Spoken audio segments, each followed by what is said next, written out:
Hey, House of Hardcore listeners, the House of Hardcore podcast is one of the many podcasts here on the Gas Digital Network. Gas Digital has a massive on demand library of thousands of hours of your favorite podcasts and shows, all in full HD, ad free, and uncensored. As a Gas Digital member, you get a unique user profile, access to the new live chat during a show's premiere, and all the newest full length episodes of your favorite Gas Digital shows days before they come available to the public. Sign up to gasdigitalnetwork.com and use the promo code HOH, and you get a 7-day free trial on us to see if you like it. And if you decide to stay after the 7 days, you get an additional $1.50 off of your membership every month. That's gasdigitalnetwork.com, promo code HOH, and get a 7-day free trial. Let's get back to the show.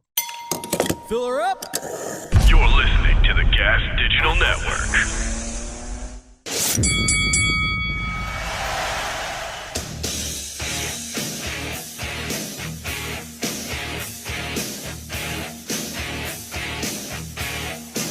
Ladies and gentlemen, your host for the House of Hardcore podcast, Tommy Dreamer.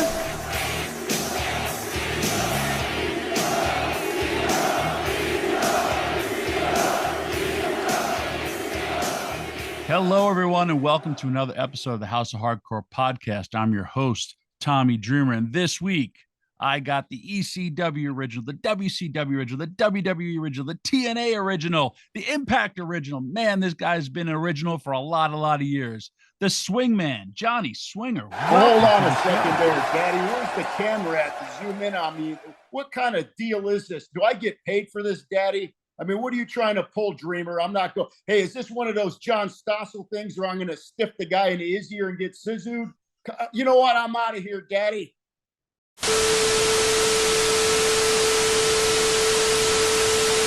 Whether you're driving an old classic or a real piece of junk, the car market is hot. And that's why I want to tell you about rockauto.com, the one-stop shop for all the auto parts you need to keep your car on the road and in pristine condition. Rockauto.com has been in business for over 20 years. They have every part you need in stock at amazing prices. No reason to run around to different stores, websites, or auto shops. Rock Auto has what you need in stock. And guess what? RockAuto.com prices are always reliably low. That means they do not change prices based on what's going on in the market. This isn't like an airplane ticket, a hotel, or beef at your grocery store. Have you seen the price of beef lately, crazies? It's nuts. You won't need to constantly check to see if what you need is available and if now is the best time to buy. Rock Auto keeps it simple and has everything in stock at reliably low prices. So go to rockauto.com. They make it easy to maintain your car and save money. It feels good knowing your car is in top condition. Once more, rockauto.com for great prices on auto parts and tell them we sent you.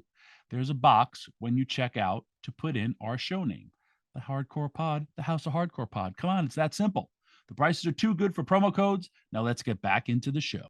Sorry about that. We're back. We had our producers sit down with the Swingman, and he saw Randy Savage do this once, and he's going to give us an exclusive because he really doesn't let the world into the real world of the Swingman. So I ask everybody this question.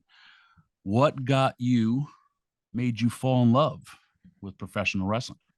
Well, now that I got my draw and I'm calmed down, I could tell you that story. It's a lot like most people. You know, I came across it on TV when I was probably about 7 or 8 years old. And the next thing you know, I'm running around the house with a towel on my head, pretending to be the Iron Sheik. And, the rest is history, man. And I think when I went to see it in person the first time at the old War Memorial Auditorium in Buffalo, once again, the Sheik comes out and the people are throwing stuff at him and spitting at him, and he wasn't even doing nothing. He's just walking in the ring. Ivan Putski comes out and goes, Polish power! And the place goes nuts. And that was, from then on out, I wasn't watching it as a fan anymore. I was watching it, watching how the guys walked to the ring, how they looked at the people, just to try to emulate these guys because I wanted to do it. It's funny, you're a kid and you still want to be a heel even as a kid. The Sheik. Yeah, I mean, I was blown away by what we call heat, with the heat that the guys get. I didn't know it was called heat back then, but to just the look of a guy, and the people would just throw golf balls and eggs and just anything they had at him. And I was like, yeah, I wanted to be that guy. I wanted to be the guy standing there waiting for Hogan to come out. Nice. All right. So now you're from upstate New York, and how do you get involved into professional wrestling? Because the business was Well, different then. It was very, very hidden still. yeah, no, you're right. It's a weird story, and I don't want to take too much time, but that story I just gave you, I'm about 8 or 9 years old. So for the next 2 or 3 years, I was practicing being a wrestler in the mirror with interviews or promos, as we call them. And I think I was right around when I was 12 years old. My parents were split up when I was very little. I don't even remember it. So I was raised mostly by my mother. So when I was about 12 years old, my mother was tending bar because that was my dad's business. He ran bars. So she comes home from the bar one day and says, I met this gentleman. He's friends with one of the wrestlers. And I'm like, what do you mean? What, who? And she goes, you ever heard of Tony Parisi? I was like, oh my gosh, I saw him do a job. I didn't say that, but yeah, I just saw him get beat at the odd, like 3 months ago. She, well, his name's Tony. And next thing you know, my mother's dating this gentleman, Tony. And it turns out he was actually childhood friends with Tony Parisi. They grew up together in Italy and came over to Canada together in the 60s. And that's when Tony Parisi became a wrestler. And so now I'm 12, 13 years old, and I'm helping set up the ring for WWF shows in Ontario. Wow. Yeah. You had Meant to be, I guess. Yeah. we had talked about that in a car ride, you and I, when we went from Atlanta to good old Alabama.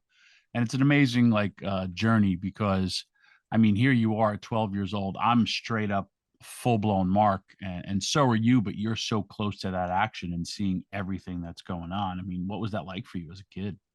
I was trying to get ring time, trying to get the ring up as fast as possible before the people got there, so I could get in the ring and hit the ropes, which would hit the back of my neck. Because the rings, the WWF rings are still like that. They still hit the back of my neck when I was there. But yeah, I was dropping elbows but what I tell a lot of people is, even though I was in there kind of at that age, and I always remember this, and I tell people, I never saw Ricky Steamboat or Randy Savage in the same room. I never saw guys that were working with each other ever talking or going over a finish or anything at all. So I wasn't smartened up until I actually got in 5, 6 years later, after I graduated high school and started training. I never heard the word bump or new, you know what I mean? It was none of that. That stuff was so not available to anybody. And I was told, hey, bring this jacket to the back and get out of there. And that it was protected that way. And you didn't learn nothing until you were brought into it for a while. Random question: did you meet Jimmy Corderas back then, or no? Yes. Yeah. Right. Yeah, I did. He was And funny Jack story. Tunney? Never met Jack, but Jack was how Jimmy got in there. Yeah, he was a ref then too. Yeah, he was and he was friends with what I call my stepdad. He's not officially my stepdad. He's basically like a father to me, helped raise me. Tony. He was actually good friends with Jimmy. He used to call him Julio. I said, why do you call him Julio? He goes, well, he looks like a Mexican guy. He looks like Hispanic. So I was calling, and you could barely understand him even to this day. He's got that thick Italian accent, even though he's been living here for 60 years. But he's, yeah, you see Julio. I see, yeah, I see Julio all the time. When I was got older and got into business.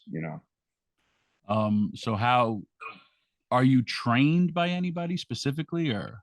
Yes, yes. I wanted Tony Parisi to train me, but he was running this restaurant hotel in Niagara Falls, Canada at the time. And he suggested I go with Gino Brito in Montreal at the time. And that was a good 8 hours from where I was living. And I would have had to move there. He was friends with Gino, so he trusted him. He knew I'd get broken in the right way. And then somehow, I can't remember exactly, it might have been in a wrestling magazine, an ad for the Sweet Daddy Siki Ron Hutchison school. And I just saw Toronto, and I was like, well, geez, man, Toronto is an hour and a half from where I could stay living at home and, work. I had a job at the movie theater from high school. So, and then I wouldn't have to get an apartment and get a job and all that stuff. And then I went up there and I signed up with them the week after I graduated high school. Who was in this class, like from when you started? Edge was there, Joe Legend, Rob Echeverria, who went as El Fuego. He started doing the training after we left. He trained a lot of notable people too. A few other people that really helped break me in, with the beginning stuff. And Christian came in maybe 6 or 8 months after that and started training. He used to come to well, you know what? I was already doing matches because I remember Christian coming to the shows as a fan and, giving the heels crap in the crowd and all that. And next thing you know, he was training with us. So Nice. yeah. You had said something interesting to me. Then I guess you said you go work for Tony Condello, Don Callis. Yeah, that was my first match ever was in Winnipeg. It was what were they calling it at the time? The West 4 Wrestling Alliance or whatever. And it was actual TV taping in Winnipeg. And that's where I met Lance Storm and Jericho and a whole bunch of ex-Calgary guys. Bad News was there, Rick Martel. This is on my first night, my first match after eight or 9 months of training before I had my first match. I don't count the Battle Royal I did.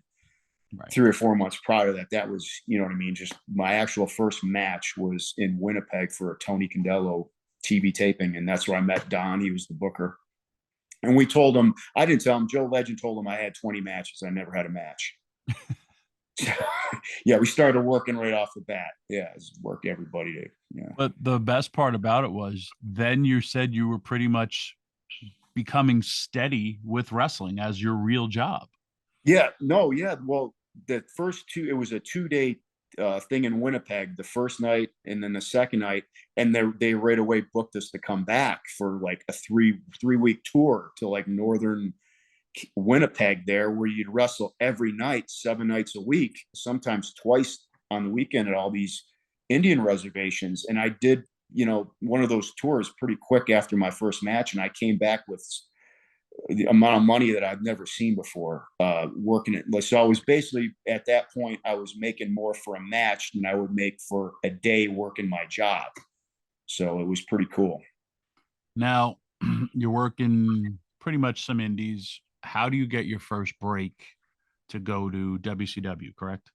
Yeah, it all comes from Winnipeg. I was on one of those tours, maybe the second or third tour it's my first year working. I don't think I've done anything in the States at this point. Everything's been Winnipeg and a few shots here and there in Ontario. There wasn't a lot of independence, like you said, in Canada. There was nothing in New York State because the athletic commission was so brutal. I never did an independent in New York. So I was on maybe the second or third tour in Winnipeg, and we're staying at this hotel where they put us up. And I got a call from the front desk if there was a call for me downstairs to come down and like pick up the payphone. So I go down there, pick up the payphone, and hey, how you doing? This is Scott D'Amore. Never met him, never heard of him. He saw us on Tony's TV. Tony's Condello's TV show was nationwide in Canada. And he saw me and Edge and asked if we would want to do television for WWF and WCW. And I jumped on it. How much were they paying? At the time, this was in 95. I believe it was $200. And once again, I was ecstatic to be making $75 a match at that point. That's what I was making. And you're going to give me $200 a day, and I'm going to be on the TV show that I watch, that I've been watching as a kid, WCW 605 Saturday night. And I was booked. Next thing you know, I'm in Atlanta for one day, Macon, Georgia for the second day. And Johnny B. Bad was my first TV match, who I was a huge fan of. And so I just get to meet him. I got to wrestle him, and it was great. So you go down there to pretty much do enhancement matches. Sure. And then you get signed? No, there was a couple of year period where, okay. Yeah, well, Scott had also got me booked with WWF like at the same time. And I did maybe 2 or 3 sets of tapings for WWF. They had, Raw was going on. Raw was happening at that point. So I did a couple Raws, actually. I did a live Raw with Dean Douglas. I wrestled Dean Douglas on a live Raw. wrestle Marty Jannetty on Live Raw. WCW seemed to take more of a liking to me and book told Scott we want to use him more, and then they just started calling me directly. So I would drive from Buffalo to Detroit and maybe meet Rhino and a couple guys and drive to Atlanta and do a couple days of TV, drive back, and then the Orlando syndicated tapings. Some of them we were down there for 8 to 10 days, which at 200 a day, when I get a check for $2,000 at 19, 20 years old, and I'm in the dressing room with Macho Man and Flair and Hogan and all these guys, it just blew me away. And I did that for about 2 years. I was almost making a living just working for them. But then when I was home in between those, that's when now I'm on the TV all the time. So now I'm getting people want to book me all over Canada and Michigan and all that stuff. So I really was pretty much making a living doing that. But I didn't have to make much of a living because I was a single guy living on my mother's couch. So I got to put gas in the car and eat. That's it. Total sidebar. How the hell did D'Amore wind up with that job? Because he's a young kid himself. He was, yeah, he's only a year older than me. And I tell a lot of people this. People ask me today, oh, how did he get in charge of Impact? I'm like, he's been producing wrestling TV since he was a teenager. Yeah. And you'd actually have to ask him the exact story. All I know is he got brought in there by somebody when he was 18 years old or something. And Jody Hamilton took a liking to him right away and talked to him a lot and found out they did a lot on the ball for such a young guy. And somehow he got Mike Jackson's spot. He didn't take it from Mike Jackson, but he got that kind of spot where he became a booker for the what we call extras now, or jobbers, or ham and eggers, as I call them, whatever. The politically correct term is enhancement talent now. Well, yeah, you know, I'm not afraid of that word jobber. You know what I mean? I know we all do jobs. To me, if you're a jobber, it means you have a job. And you know, a lot of people I think would do anything to have the jobs that I've had. You know what I mean? So it's agreed. Yeah. My son said, "Oh, I hated Halloween Ends." I'm like, well, you know what? They put a lot of money into that, so somebody thought it was good. it's everybody's personal opinion. This guy, sir, the Chiefs suck. You know what I mean? Well, they don't suck. They're pretty good. They just lost. They got beat by Buffalo. That's all. So when do you finally get hired by WCW? Early '97, I was down there doing. After about a year and a half, you know, I started smartening up, thinking, well, they're probably not going to, you know, they're just using it to put guys over. I'm getting paid decent, but that's probably all it's going to be. The word contract had never come up, and I'd actually started thinking about. Because I was 21, I was going to be 22 in about 4 or 5 months. And then I started thinking, you know what? My friends are going to be graduating college here soon. This might not be, you know, I don't know if I'm going to be able to stick with this at this level. I'm going to need to go back home and get a job. You know what I mean? Make at least something to do with doing the TVs and doing independence. Because long term, I was thinking, I don't want to say I was getting ready to quit the business, but I was starting to get, you know, if this is all it's going to be, right, there's going to have to be something more. I have to go back home and take some kind of, you know, I took the civil service exam, you know what I mean, just to see if I could pass it. Oh, I'll get a, you know, like the guy that trained us, Ron Hutchinson, you worked for the post office. So that's where I got the idea, something where you could do both. And I was staying in Atlanta and I staying with Jim Mitchell. I never met the guy, met him at a TV, and he's like, man, if you ever need a place to stay. So I was staying with him for a couple of weeks while we were doing tapings in Atlanta, then Orlando, and then back to Atlanta. And then I was literally like, they pay you with a check. So I didn't have hardly any money. So I was like, I got to go home. I can't even, you know what I mean? I got to wait for that check to come in and get another car because I was driving a $500 car. And I was planning to leave like in the morning. And then I'm out with Jim Mitchell. And I don't know how this happened. We're out eating somewhere. And there was a call at the restaurant. And it's my mother. Somehow my mother tracks me down that I'm at this restaurant, and she goes, I got a message on my machine from a JJ Dillon. And I jumped out of the booth so fast to get, you know, get my calling card out so I could call this guy back. And I called him back, and he said that he spoke with Eric. And he literally told me, he goes, we're going to sign you and Dale Torborg, the Demon, so that we both got signed the same day. And it was immediate. I started getting paid in 2 weeks.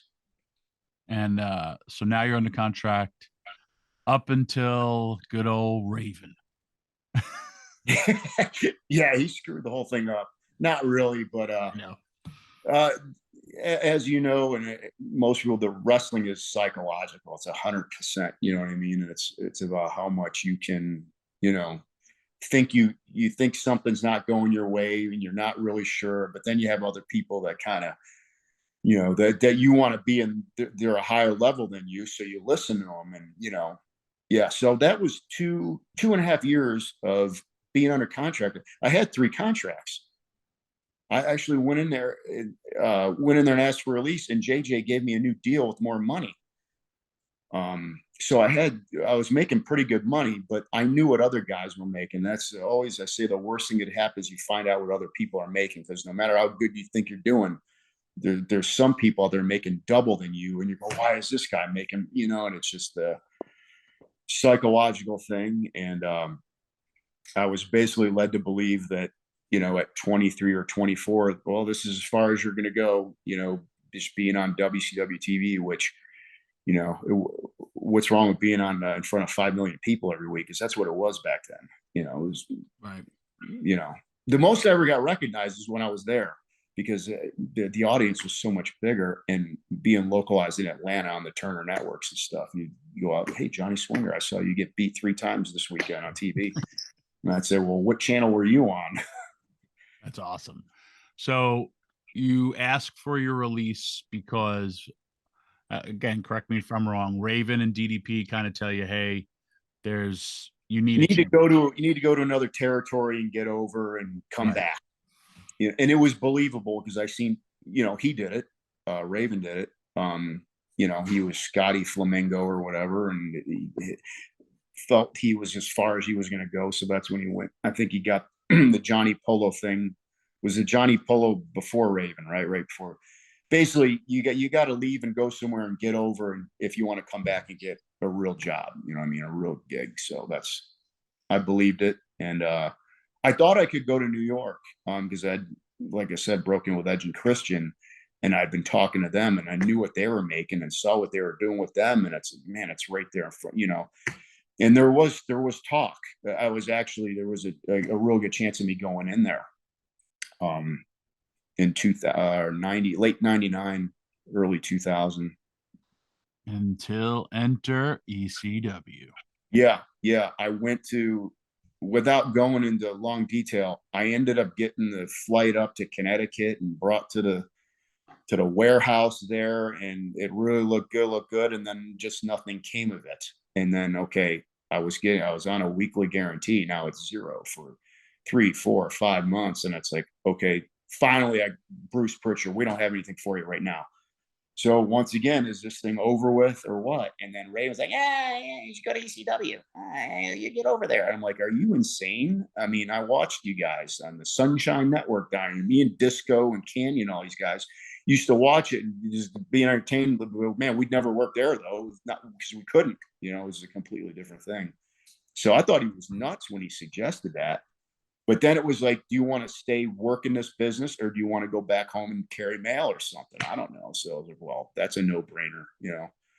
And I think he lined it up with you guys for me to at least come in the building, you know, and get looked at or something. And then you had a decent run until the doors shut down. You were pretty much booked. I personally love booking you and working with you. It's funny, you and Pat kind of hook up and you got a tag team. And if you do think about it, you were totally different from anything that we had seen, but that really was your heat. Yeah, I think so too. What I was really surprised with was, even before we got together, when I was just doing some matches there. I remember my first match was with Guido in like Poughkeepsie. That was my first actual match in front of the crowd, and I had no idea what these people are going to know who I am. And immediately I got heat just for being a WCW wrestler, and a low card one too. You know what I mean? And I was like, oh, this is the best reaction I've ever gotten, because they're saying they know who I am, and they're already invested in a match, even though it's just a match. There's no angle or nothing. So I knew that first match, I knew it was going to be pretty good, because that was the gimmick. The first gimmick was they hated WCW wrestlers, you know. So I did my basic stuff and I didn't touch a chair or a table or any of that stuff. And that just played into the gimmick. I remember you and I doing pose downs in our Right. matches. I clearly won all the time. Um, and if ECW doesn't go out of business, you and Pat would have probably definitely been ECW tag champs. But unfortunately, ECW goes away. Before we jump after that, do you have a favorite WCW moment? I wrestled on that big Georgia Dome card where Goldberg beat Hogan, and I think it's the highest rated Nitro there ever was. It's the biggest live gate. It's the biggest attendance. It's like all kinds of records. And I had an 8-minute TV match on there with Chavo Jr., who was I always got along good with. I had good match. So I had a good TV match with him on a pretty memorable. There's nothing like walking out there with 40,000 people. You know what I mean? I never did it again after that. I've never been in front of a crowd like that. So that's a match I always remember from WCW. But looking back on it, I'm grateful for every day that I was under contract to the biggest company and WWF. That was the period where the ratings were even higher for WCW. So you couldn't get any bigger than that. I just wanted to personally be bigger. Yes, of course. In there, right? ECW personal favorite moment in ECW.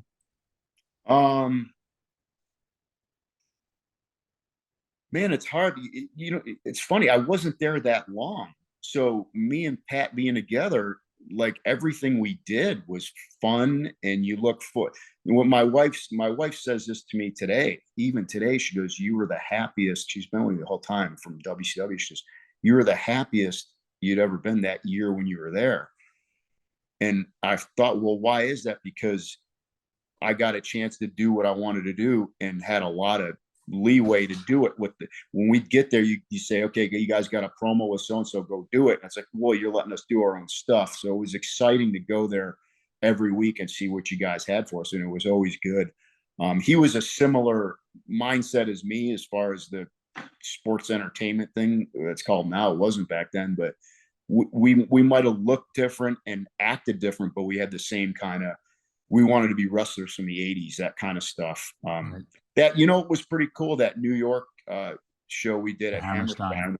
Me and him did the 3 matches and got with you guys at the end. That I call that a main event for me. Yeah, man. For New York, a hot New York sold out thing, and we're in the main event. And I remember right after the finish when just the place went nuts, and I was involved in that. So I remember that probably was probably one of the biggest ones. And then ECW goes out of way. Here comes TNA. There was that was a 2-year period in between there. That was the roughest. That was oh boy, I got a wife here and I got a house, and the income is on my end is going way down, and I'm working for Dusty at Turnbuckle, and I love the dream, so I'm doing it for almost no money, and I'm working for Scott, but Scott can only use me once every 6 weeks, so I really struggled to make a living. And there were several periods, and if there was any kind of a walk-in depression, I would say it was in that 2-year period. I still got up every day and trained and ate and did it because I had to be responsible for that part myself. So I never laid around and go, screw it, I'm going to get fatter. Or I always stayed in shape. And that was the thing with my wife, was like, I got to be ready every day of the week, because like JJ called, like this, they just call out of nowhere, you got to be ready to go. So I at least had that mentality of, I have to be ready to be a pro every day of the week. The Dennis Stamp, you're always on the trampoline. You're always ready.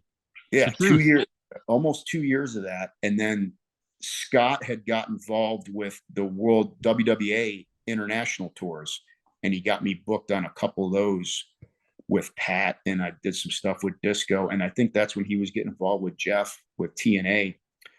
And him and some other people had pushed me and Pat to Jeff a couple of times, and Jeff wasn't open to it for whatever reason. He's nothing against us. He just didn't see.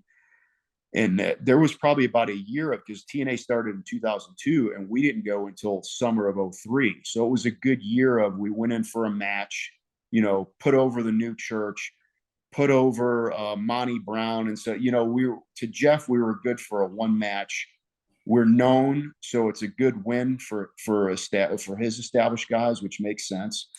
So it was a year of that. So we did maybe 2 or 3 matches over a year, and then summer of 03, the America's Most Wanted are the tag team champions, and miraculously they don't have anybody to work with. Like, they didn't have an angle with anybody.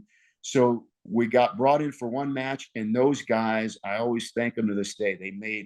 They were willing to make a hell of a match with us, and the match was great, and it got us brought back the following week. By the third week, we're in an angle with them for the belts, and 6 weeks in, we're the champions and getting contracts. So that's how that came about. Favorite moment in TNA?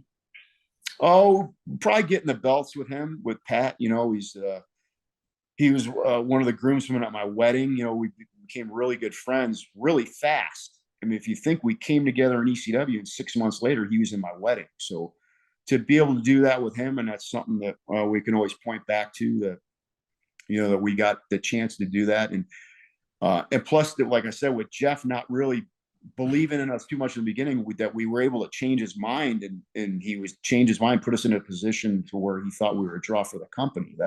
To me, that's a real accomplishment. Absolutely. And then here comes me and WWE. Yeah, a lot of is Swinger ever going to be happy anywhere? But you know what, Jeff Jarrett, those are his words. But Dream, I just told you how I came up. And you don't stay in a territory for 3 years, 6 months a year. When you're not being used, you don't sit around and go, well, gee, I hope they keep you. I hope they bring me back. You go somewhere out. I mean, so the thing with you came about at TNA. I was on a good nightly contract. I was established there as, to quote Arn, a middle of the road kind of guy, which is what I realistically saw for myself. That's not what, oh, I got to have my world championship. Listen, I was where I was supposed to be there, but the booking changed, and then I wasn't there anymore. I was at home, not getting paid my nightly guarantee. I wasn't on a weekly guarantee. I was on a nightly guarantee. I was on a really good nightly guarantee. But if you're not being used, it's zero. So I can't keep doing this. It's not just me, it's my wife. I can't, Right. okay, I'm back to making zero again. So that's when you got in the position up there with developmental. And I think it went through Christian a little bit. I think he's the one that told me and put us in touch. And you're like, if you can get a release, I can see what I could do here. And to me, at that point, I wasn't getting a release from anything because they weren't using me. Dusty told me to my face, I don't like, you're with Disco. I don't like Disco. I'm not using you guys. So he basically told me, there was not like, okay, we'll come up with something. There was nothing. So it was time to leave the territory, whether it was to come work, if you could do something, or to go to Home Depot. But there was nothing for me at TNA anymore at that point. So you come, you're probably the oldest rookie, and you got to go 29. Yeah, imagine that. What I wouldn't give to be 29 again. Jeez. You got to go through the developmental system. You're there until you kind of, again, say, hey, you're going to bet on yourself. And you're like, either I want to be proven, bring me up on the road, or just get rid of me. Yeah, that's pretty much. And Johnny was very straight up with me. I never have anything bad to say about him. I actually confronted him about it one time. I said, hey, because this was said, am I just here because I'm Dreamer's friend? And this is what he told me. He said, Dreamer made a list of people that he thought I should hire. And he goes, I crossed out a lot of people. He goes, I agreed to hire you because I thought you had potential. And I believe him when he said that. And I said, well, obviously I think I have potential too. And I wasn't, they told us to pitch ideas and all that. I didn't, you know what I mean? I was trying to do anything because I knew just to be on the card in the WWF is a 6-figure job. And that's what I was shooting for. That was my goal, was to be on the road full time. And I was down there at the school, and I was seeing a lot of guys get brought up there that I'm not saying I was better than, but they weren't better than me either. So once again, there's only so many spots, and they're going to pick who they're going to pick. How long do I stay there and wait? That's the thing. And Dream, it was almost 2 years there too. And then it was like, Well, gee whiz, what my weekly guarantee, I can match that one night a week and still have the entire middle of the week to, you know, go cut lawns or something or whatever, like the Briscoes. I don't know. I mean, it's just that I wanted, I just told you I wanted to be in the business when I was 8 years old, but I always try to think like an adult. Okay. So how long do you do fantasy before it's like, okay, there's got to be a reality thing here with it, or else, I'm just, living for this. And then and I had a kid at this point too. So that made it a lot more stressful with the WWE deal because I had a 1-year-old, and it's like, oh boy, that was even a lot more. So you go home and there's pressure. Yep. So now Johnny Parisi debuts. They don't really do much with you. Do you get released or do you ask for your release? I don't remember.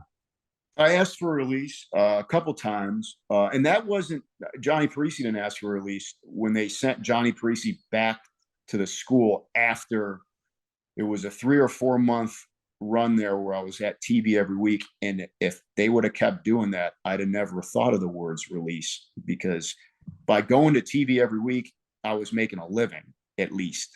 But after doing the TV and going back to the school, my pay got cut in half to a point where once again, it was the weekly guarantee wasn't enough to be an adult man with a wife and a child and contribute like I was required to do. And that's when it was delayed a few times. I spoke with you and with Johnny that my name was brought up in meetings, but so much time kept going by and more and more. And it's like, it doesn't matter if it was Johnny Parisi or I'll quote Paul Dangerously, Johnny Dicklick. It's who is this person and what do we do with them? It didn't matter why did they change your name? It doesn't matter. It's like, I could be Jumping Joe Dorgan and not leave my feet. And that's a gimmick. I mean, you can make something out of anything in wrestling. I think it's like the 2-year mark where I'm like, man, if it's, how long do you wait before it's, like I said, just being a former ECW wrestler and a former WCW wrestler, a former TNA featured wrestler, and now not everybody gets a chance to work for the WWF, whatever. So all of that stuff combined, I knew that I still had value at the independent level, to where it's not a total, I'm never going back. I don't have to go back to making $75 a night. So I knew realistically I could still wrestle on the weekends, but something would have to come, something real. I'd have to do something real during the week. And I mean, I remember, always talking to you or seeing you like, man, I work, 4 times this week, or, and Tracy Smollett, they were outlaws. I've loved working outlaws. Hey, I'll tell you what, I've gone to what we call outlaw shows and we make fun of it, but I'll tell you what, don't ever underestimate these guys. Some of them have been around for 20, 25 years. Yep. And like I do, when you go lock up with someone, you're like, man, this guy knows how to lock up. This might go somewhere. And then he takes your arm and doesn't wrench it and hyperextend your elbow. And it's like, you'd be surprised some guys actually do know how to work. They just don't look good enough for TV. They have any teeth. They got factory jobs with benefits that why would they give that up to try to get a shot? You know what I mean? I worked with a couple of young guys last weekend. I was blown away by that just, were light and, didn't try to do crazy stuff. And to me, that's a worker. And we made a good match and that people were entertained, and they don't know that I didn't do a splash off the top and they didn't care. You know what I mean? People come with, man, that was great. Can I buy a picture? The job's done. Now, how long are you on the indies before you get another call from good old Scott D'Amore? Oh my gosh, I'd have to call this the greatest comeback ever. And I'm not seriously. I told Scott this. So my official release from WWE was the summer of 2006, 2019. Okay. And I told Scott, I said, when you said you're going to bring back the machine guns and you're going to bring back EC3, these people are all a given. Everybody remembers these guys they love. Nobody ever thought Swinger was going back on TV. Nobody would have ever put a nickel on that. It's not even possible. So it's like, what is that? 9, 10, 12 years. Yeah, it's just like that many. And I wasn't a big star to begin with. That's the other thing. It's not like Bruno coming back. Oh my God. it was an instant. And I almost, he was genius in the way he just put up the caption on the TV, Johnny Swinger coming soon. He did it by design. Everyone, why are they bringing him back? Is that guy even still alive? He hasn't wrestled in 15 years. It was great. I mean, it was just perfect. And that's something that you could do with me that you really couldn't do with a whole lot of people, I mean, so yeah, that's, and then here I am 3 years later, still rolling with it. And when we were together there 2 weeks ago, they were happy with it, with the stuff. You were you surpassed your 2-year mark. Yeah, no, I think I broke a record. Dream, I'm over 3, man. Yeah, it's 3.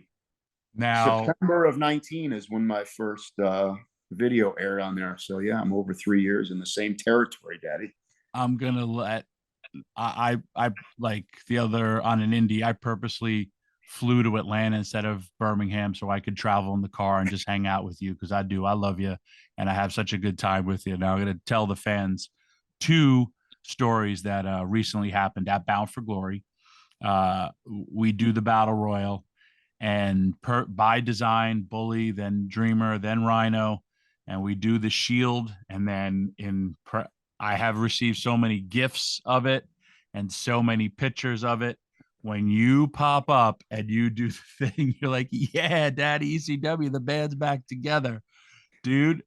I had to put my head down. Rhino's like, this is awesome. And Bull, this is part of the nation that I'll let everybody in. He turns to me and he goes, was he even in ECW? Or was that when I left? Like, and I go, it was when you left. And he goes, what? No, seriously, was he in ECW? I go, yes, you worked him. And he goes, really? And he then goes, why is this so over? And I go, because he's over. I go, this is the best. And he goes, all right, let's eliminate him. So we throw him out. But that was a real conversation. And the whole time, Rhino is just chuckling and laughing. Yeah. And you're in 100% gimmick the whole time. I loved it because it was a designed moment that we got the people for. And just the way you popped up right at the perfect moment. Oh, it was frigging great. It's hard to plan those kind of things and hope it's going to work. And I'll admit it worked. I knew it would work, but it worked better than I thought it would. Dude, yeah. I designed it. Yeah, no, it's like no. I couldn't believe how big it got over. Ask me 20 years from now, what's your favorite spot? That's the greatest spot ever. Now I'm gonna fast forward the next night. Besides Bound for Glory, Eddie Edwards and Josh Alexander had like Kobashi Mizawa level match. They had Guerrero Malenko type of match. What an amazing main event. And it was a locker room sellout. The next night, Bound for Glory is over. We have some issues. The show's been delayed because of the ambulance. Last match of the night is another locker room sellout. And I'm sitting there, I'm like, because I had to wrestle, I had to produce, I had an agent. I'm running all over the place. And I walk up and I see all the wrestlers around the monitor in gorilla position. I'm like, is this Josh Alexander versus Bobby Fish? Who is this? And it's Swinger versus Dirty Dango, aka Fandango. And when I tell you, not only did that match deserve the locker room sellout, it was so worth it. One of my favorite spots I've ever seen was when the two of you were holding each other like hostage with the double axe handle, double Polish hammer, and the fans start going as you're both threatening to hit each other by running across the ring, and then the fans start going, "Oh!" It was the best thing. It was his idea, and we said, he goes, "You think this is too hokey?" I'm like, "Are you kidding me? That's not even possible." Dude, I loved it. I love too when like they'll put you in matches against like Laredo Kid or Trey Miguel, and you'll be like, what the hell am I supposed to do here? And then poor Zicky has to eat most of the dives, or then you act like you're going to go to the top rope and jump off the bottom rope. It's so awesome. But it's such a different business, and wrestling fans are the best. But dude, that double axe handle square off face off was the best thing, and all the boys are just popping in the back. But it's a testament. It's just a different way to entertain, and you've always got that. Well, like you said, would you? I can't have the match like Josh, and I can, but then I'll have to take 6 weeks off after. It's I started when I was coming up. I'd take Ricky Morton's arm. He'd be like, "Loosen up, you crowbar." You know what I mean? So it's Yeah. ingrained in me. I can't be stiff even if I try. So because I was trained to not be, and that's But there's and also, now, listen, you think about, you said the Iron Sheik, how he inspired you. And by doing nothing, I remember specifically, you would knock me down, you would hit a bicep pose and turn away from me with your bicep to show the entire crowd. When you turn back to me, I'd arm drag you. right. And people would be like, that was your heat, but it was just your all of that pomp and circumstance. And yes, you're an excellent in-ring performer, but you knew how to milk both parts of it, and it's such a beautiful thing. Last note, I also know you've been I think it's great for you, and it shows a testament of what a great friend you are. Besides, you and I having a friendship, and it's a two-way in this business, because it's also a loyalty in the sense of, I know you're not gonna mess up. Like I did House of Hardcore. Um, I do House of Hardcore. I bring you in to face Mike Jackson because I know you're going to get the job done, and because I've seen, we've worked so much. Your relationship with Scott Demore too has really, really, like, and I tell people this all the time: if you're that guy's friend and you don't cross him, he's helped out his friends since day one. And Well, think about it. He saw me with less than a year of experience, and look where we're at now. So he saw it all the way back then. Do you think he could have? He probably did. He had an eye for talent as a teenager, and almost everybody that he's given opportunities like that to, they're either still working now or they're really known yeah. for. And So I it's a know you testimony still to do it in the ring like myself. And then you recently you agented down in the NWA, which you really, really liked. And you have, I feel that you can do that as well. And I think that'll be something for you, because think of, like you said, your resume. You're one of the few guys, WCW, ECW, WWE, TNA, Impact. A lot of people don't have that. And you've worked with everybody. right. And those are And it's like important. what you just said there. I've seen some advertisements of some of the matches I agented, and it excites. Oh, man, I produced that match. You know what I mean? So that Yeah, gives I me a love it. thing. To me, it's like working. It's like going in there. Like if I come in the ring, have a match this week at TV. To me, it's the same producing a match, because you're involved with, and they're asking, what if I did this, or how should it? So we were a part of the match as a producer too. So I can really see that as a future for me to, people don't want to see me in the ring at 54. This is a way I can continue with the business and still enjoy it and contribute something. Oh, absolutely. And you definitely will. And again, man, I love that moment. And I also like the fact, because you say, like, Demore's been producing TV since he's a teenager. I've been running the show since I'm in my 20s, like from ECW to, in Impact. Like I said, like it's something like it's just second nature. It's second nature for you too. You just need more experience in the sense of more aging stuff, and then to pass down the next generation, which I'm 100% sure you're going to get. And other big news, I understand you signed another contract with Impact Wrestling. Yeah, one more year in the sun, right, man? I can't go So now wrong you're with that. doubling your run, brother. 4 years. Brother, I'm telling you, man. And he said to me, he called me on 4th of July, 2019. I was out by the pool. So that's why I remember. He didn't call me, sent me a text, said, I got an idea for you in Impact. It'll be fun and easy. And my response was, when do I start? I didn't ask what it was. I didn't care, because I knew that he knows what to do with me. So I'll just trust in that. So it was 3 weeks after that before he told me what I was finally doing. And when I talked to him, he goes, it was either, we'll either get 3 months out of this or we'll get 3 years out of it. And you know what I mean? And obviously he's still happy with it to offer me another year. And there's a lot of people. I started thinking about all the people I've worked with there over the last 3 years that aren't around anymore, that were really big time talent. So I was just in awe of Ken Shamrock when I first came in, and because I never really knew him before that, but I got to kind of be friendly with him, really cool guy. And I was thinking, he was, after a year and a half, he was gone, and I'm still here 3 years. I mean, that just, that makes me feel good that I'm a pliable character that you can, just cameo into something, and or like you have a good idea and it's like boom, you know what I mean? It's just an easy, simple thing, and everybody gets it, and I'm just grateful for the chance to come back and on a TV level and do this character, which is not really a character. It's just what I am and what I've seen. And I add a lot of color to it. And, I watch a lot of people, Boogie Woogie is a huge idol of mine. And that's where a lot of the look came from, and the lingo and Listen Daddy. And, you know what I mean? It's just, it's all up in my brain. I just let it out, and I get a chance to let it out. So. Well, I love it. And the more of a shocker, you're actually on social media now.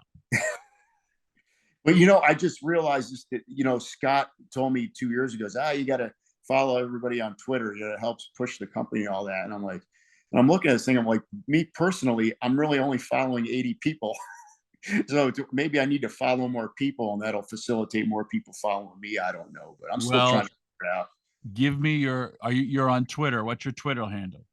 At Swinger_Johnny. And I don't think you're following me either, by the way. I think you're the only one in the company not following me. I will follow you right after this interview. And I apologize. I thought I was. Are you on Instagram? Yes. Johnny_Swinger. What year is this that you're on both Twitter and Instagram? Actually, I have two Facebook pages. My Joe Dorgan page is the one that's almost maxed out, and my Johnny Swinger page is coming along. So, yeah. That's how we can follow him, the Swingman, on social media. Joe, I love you. I will see you in a few days in Vegas. Man, sounds great. Thank you for everyone to listening to this week's episode of the House of Hardcore podcast with the Swingman.